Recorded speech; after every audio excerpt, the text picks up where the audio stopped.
Arlo Guthrie once said, "You can't have a light without a dark to stick it in." As an artist at Franklin and Marshall, I've learned to agree. Our vision is a product of our perception of differences. We can only see something light when it's next to something dark. It's the distinction between the two that makes an image. My name is Peter Cutler, and as a filmmaker at Franklin and Marshall, looking for light is what I do. Recently, my search brought me to one of Pennsylvania's endangered wetlands, an environment that Franklin and Marshall's Earth and Environment Department is fighting to save. Never the idle types, students Katie Datin and Erik Ohlson joined their teachers in the fight. For them, preserving the wetland is only half the battle. They actually want to restore it as well. Every few days, Erik and Katie drive out to the wetland with bucket and trowel in hand.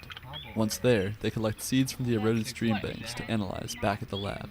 There has to be a pre-settlement layer. Locating and identifying the seeds from their samples is a painstaking task. There's usually more mud and debris than anything worth saving. But every seed they're able to find is a huge help. By photographing each new species discovered, Erik and Katie have put together an archive of every native plant species found in the environment. With information like this, they can actually identify and remove the invasive species while attempting to restore those that have been destroyed by overgrowth.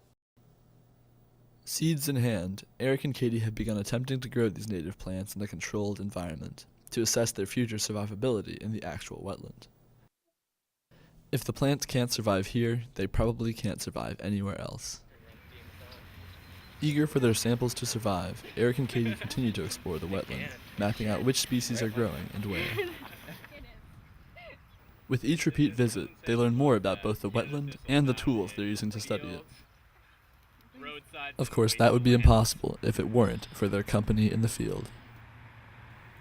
Whether it's passion or know-how, Erik and Katie have inherited their investment in this project from their Franklin and Marshall professors. Dorothy, Merritts, and Robert Walter were studying the local environmental climate since before they were teaching. To say that their passion is contagious would be an understatement. Working with them as they fight to save this endangered wetland reminds me why I came to Franklin and Marshall in the first place. Because even though there's light everywhere, the subjects that light reveals are not.